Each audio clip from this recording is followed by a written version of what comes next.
बच्चों, रोहन मुंबई महानगर पालिका वर्चुअल ट्रेनिंग सेंटर में आप सभी बच्चों का हार्दिक स्वागत है। मैं आपकी मार्गदर्शक शिक्षिका ज्योति जगदीप गजभिये। तो चलिए बच्चों, आज का पाठ सीखने का प्रयास करते हैं।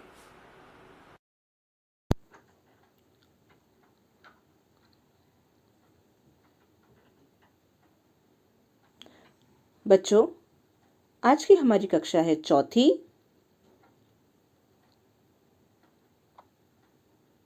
विषय परिसर अध्ययन, भाग 2। पाठ 2, संतों के कार्य। और मैं आपकी शिक्षिका ज्योति जगदीप गजभिये।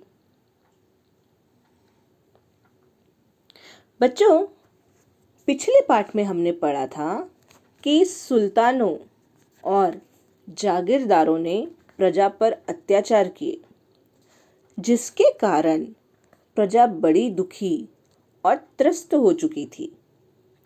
चारों ओर अराजकता फैली थी। शिवाजी महाराज ने यह सब देखा और प्रजा को सुखी बनाने के लिए हिंदवी स्वराज्य की स्थापना की। शिवाजी महाराज ने सभी धर्मों के साधु संतों का सम्मान किया। संतों के कार्यों का स्वराज्य स्थापना के लिए उपयोग किया। तो बच्चों, आज हम अपने पाठ संतों के कार्य द्वारा जानेंगे कि कौन कौन से संतों ने क्या क्या कार्य किए और हमें उन्होंने क्या सीख प्रदान की। तो चलिए बच्चों, देखते हैं। बच्चों, ये हमारा भारत देश है, जिसमें कई छोटे बड़े राज्य हैं। जैसे कि आप देख रहे हैं, जम्मू कश्मीर, हिमाचल प्रदेश, पंजाब, राजस्थान, गुजरात, मध्य प्रदेश, उत्तर प्रदेश, महाराष्ट्र, गोवा, कर्नाटका। तो बच्चों, ये कई छोटे बड़े राज्य हैं, जिसमें से हमारा राज्य है महाराष्ट्र। तो बच्चों, महाराष्ट्र में श्री चक्रधर, संत नामदेव,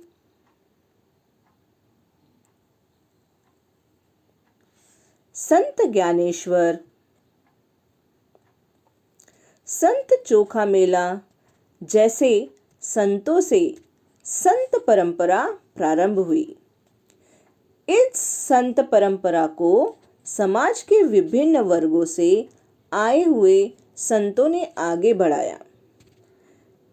इन संतों में संत गोरोबा, संत सावता,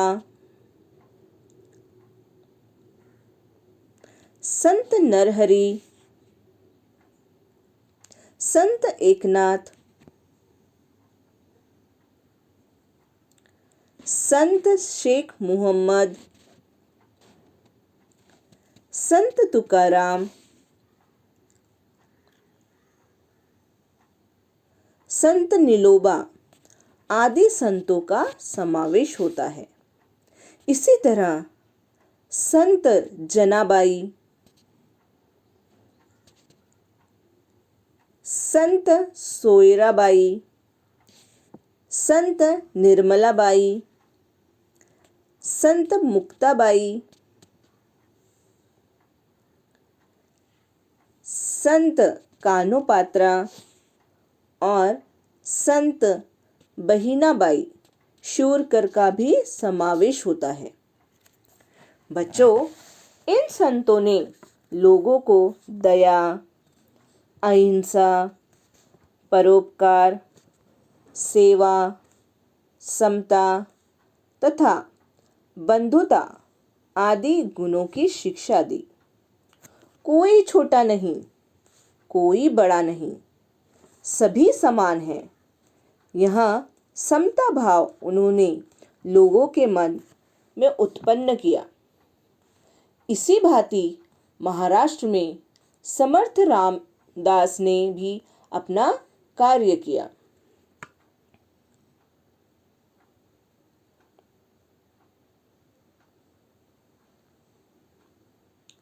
बच्चों, श्री चक्रधर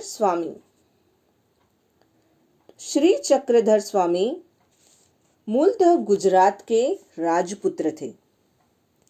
वे संन्यास धारण कर महाराष्ट्र में आए थे। यहाँ भ्रमण करते हुए उन्होंने समता का उपदेश दिया। उन्हें स्त्री पुरुष जाति पाति जैसा भेदभाव मान्य नहीं था। इसी कारण अनेक स्त्री पुरुष उनके अनुयायी बने। उनके द्वारा स्थापित पंथ को महानुभाव पंथ कहते हैं। लीला चरित्र नामक ग्रंथ श्री चक्रधर स्वामी के संस्मरणों का संग्रह है।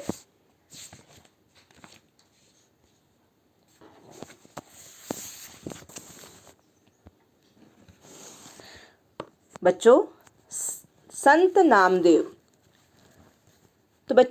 नामदेव विट्ठल के परम भक्त थे। वे नरसी गांव के रहने वाले थे।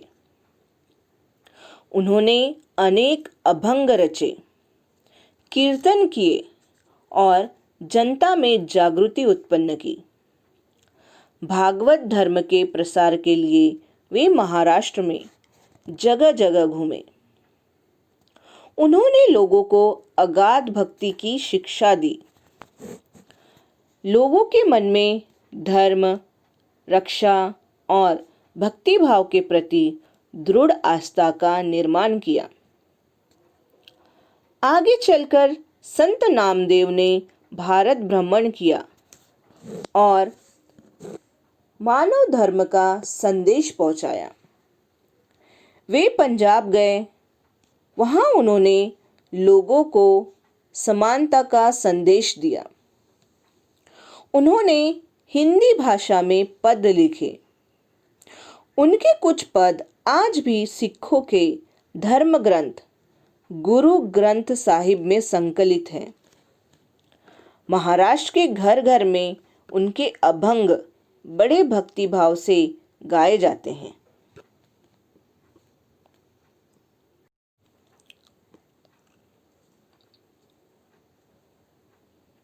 बच्चों, ये है संत ज्ञानेश्वर।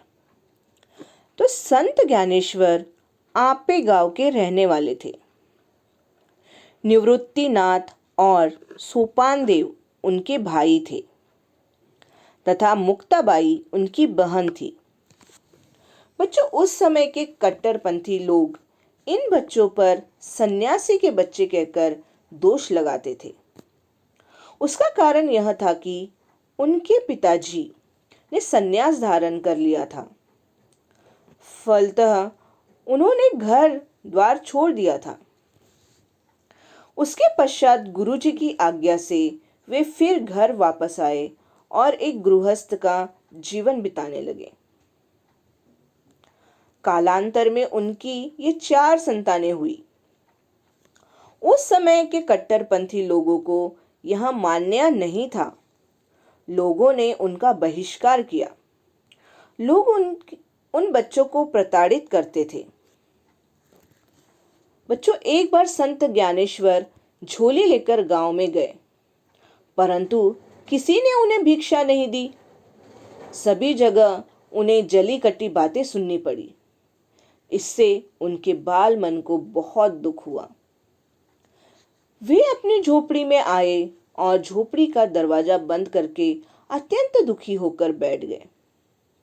उसी समय वहां मुक्ता आ गई। घास फूस के बने दरवाजे को खटखटाकर वह संत ज्ञानेश्वर से कहने लगी, ज्ञानेश्वर भैया, दरवाजा खोलो।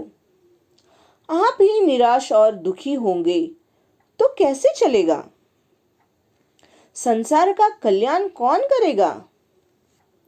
बहन की बातें सुनकर वे उत्साहित हुए। अपना दुख भूलकर वे सामाजिक कार्य में जुट गए। उस समय जगह जगह गरीबों और पिछड़ी जातियों को धर्म के नाम पर सताया जाता था। संत ज्ञानेश्वर ने लोगों को अंतःकरण से उपदेश दिया। ईश्वर पर श्रद्धा रखो, सभी के साथ समता का आचरण करो, दुखी लोगों की सहायता करो, उनके दुख दूर करो। विगत 700 वर्षों से उनके उपदेश महाराष्ट्र के कोने कोने में लगातार गूंज रहे हैं। उस समय धर्म का ज्ञान संस्कृत ग्रंथों में ही बंद था। सर्वसामान्य लोगों की बोलचाल और कामकाज की भाषा मराठी ही थी। संत ज्ञानेश्वर ने मराठी भाषा में ज्ञानेश्वरी नामक महान ग्रंथ लिखा। धर्म के ज्ञान भंडार को उन्होंने सबके लिए खोल दिया, लोगों को बंधुता की शिक्षा दी। संत ज्ञानेश्वर ने युवा अवस्था में ही पुणे के पास आलंदी नामक गांव में जीवित समाधि ले ली। आज भी लाखों लोग प्रति वर्ष आषाढ़ी और कार्तिकी एकादशी के दिन बड़े भक्तिभाव से आलंदी और पंढरपुर जाते हैं।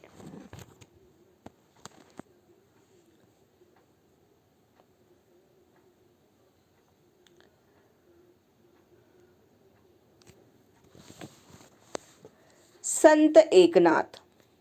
बच्चों, संत नामदेव तथा संत ज्ञानेश्वर की कार्य परंपरा को आगे चलाने का कार्य संत एकनाथ ने किया। संत एकनाथ पैठण के रहने वाले थे। उन्होंने भक्ति मार्ग का प्रचार किया। उन्होंने बहुत से अभंग, ओवियां, सबद और भारुड़ व्यंग गीत लिखे। किसी भी प्रकार का ऊंच नीच का भेद मत मानो, यह उपदेश उन्होंने लोगों को दिया और भक्ति की महानता समझाई। गरीब तथा पिछड़ी जाति के लोगों को उन्होंने अपनाया। इतना ही नहीं बल्कि मूक प्राणियों पर भी उन्होंने दया की। उन्होंने लोगों को प्राणी मात्र पर दया करो का उपदेश दिया। संत एकनाथ जैसा कहते थे वैसा ही करते थे। बच्चों, एक दिन की बात है, वे गोदावरी नदी में स्नान करने के लिए जा रहे थे। दोपहर का समय था। चिलचिलाती धूप थी। नदी तट की रेत तप रही थी। वहां पर एक असहाय बच्चा बैठा हुआ रो रहा था। उसके रोने की आवाज संत एकनाथ के कानों में पड़ी। उन्होंने उसके माता पिता को ढूंढने के लिए अपनी दृष्टि इधर उधर दौड़ाई। वे दौड़ते हुए उस बच्चे के पास गए। उन्होंने उस बच्चे को उठाकर गोद में ले लिया, उसकी आंखें पोंछी, उसे उसके घर पहुंचाया।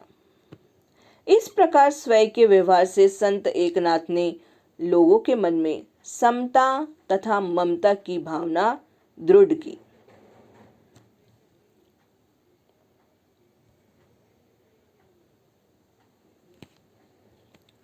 संत तुकाराम।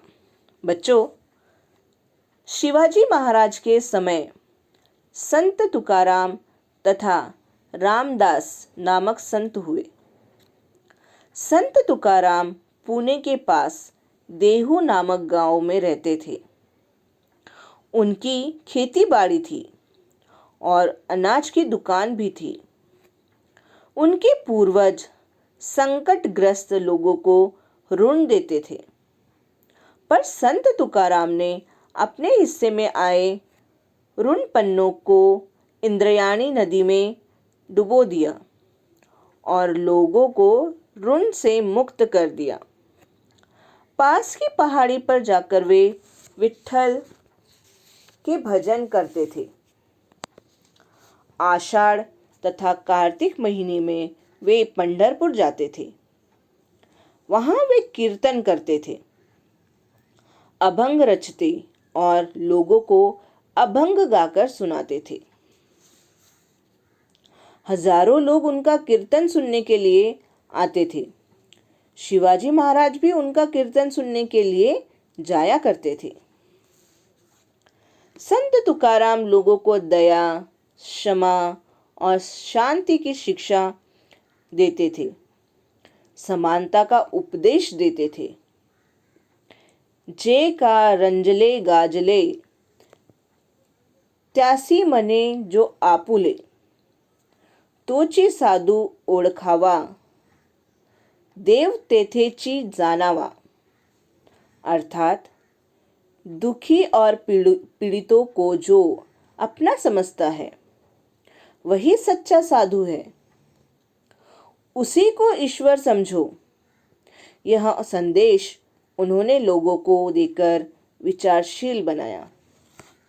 लोग संत तुकाराम की जय जयकार करने लगे। आज भी महाराष्ट्र में हमें ज्ञानबा तुकाराम का जय घोष सुनाई देता है। ज्ञानेश्वर को ही ज्ञानबा कहते हैं। आज भी तुकाराम गाथा का पाठ घर घर में होता है।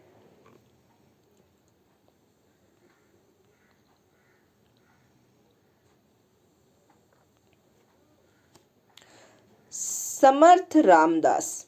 बच्चों, इसी कालखंड में महाराष्ट्र की पर्वतीय घाटियों में समर्थ रामदास का जय जय रघुवीर समर्थ यह नारा गूंज रहा था। उनका जन्म मराठवाड़ा में गोदावरी नदी के किनारे जांब नामक गांव में रामनवमी के दिन हुआ। रामदास का मूल नाम नारायण था, परंतु वे स्वयं को राम का दास कहलवाने लगे। उन्होंने अपने दास बोध ग्रंथ के माध्यम से लोगों को अमूल्य उपदेश दिए। उसी प्रकार उन्होंने मन के श्लोक नामक रचना द्वारा लोगों को सद्विचार और सद्व्यवहार की शिक्षा दी। शक्ति की उपासना के लिए उन्होंने जगह जगह हनुमान जी के मंदिर बनवाए। लोगों को शक्ति की उपासना करना सिखाया। क्रांति में बड़ी शक्ति होती है। जो क्रांति करता है वह समर्थ होता है। यह संदेश उन्होंने लोगों को दिया। समर्थ रामदास ने लोगों को संगठन बनाने तथा अन्याय का विरोध करने की प्रेरणा दी। तत्कालीन लोगों में साहस का निर्माण हुआ। साधु संतों के कार्यों से लोग जागरूक हुए। धर्म के प्रति आदर भाव बढ़ा। लोगों के मन में आत्मविश्वास पैदा हुआ। संतों के इन कार्यों का उपयोग शिवाजी महाराज ने स्वराज्य स्थापना के लिए किया। तो बच्चों, इस पाठ से हमें यह सीख मिलती है कि हमें अपने अंदर दया, अहिंसा, परोपकार, सेवा, समता आदि गुणों का विकास करना चाहिए, जिससे हम दूसरों के लिए कुछ अच्छा कर सकें। तो बच्चों, ये सभी गुण आप अपने अंदर जागृत करने का प्रयास कीजिए। अब हम स्वाध्याय देखेंगे।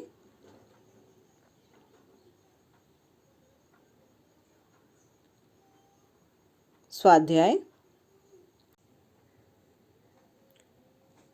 बच्चों, निम्नलिखित कथन सही है या गलत लिखो। पहला है, श्री चक्रधर स्वामी मूलतः पंजाब राज्य के पुत्र थे। तो उत्तर है गलत। बच्चों, श्री चक्रधर स्वामी का जन्म गुजरात में हुआ था। ठीक है।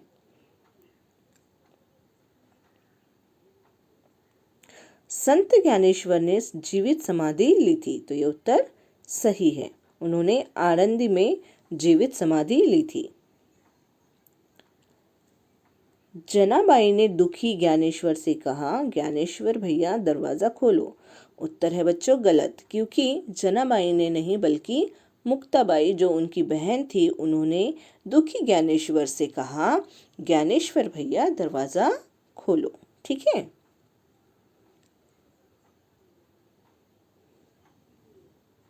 संत एकनाथ तथा संत तुकाराम शिवाजी महाराज के समकालीन थे, तो ये उत्तर गलत है बच्चों। तो बच्चों आज के लिए इतना ही। धन्यवाद। प्यारे बच्चों, आज जो हमने पाठ सीखा, उम्मीद करती हूँ आप सबको बहुत अच्छे से समझ आ चुका है। तो बच्चों घर पे ही रह के इसका अध्ययन कीजिए। आज के लिए इतना ही। धन्यवाद।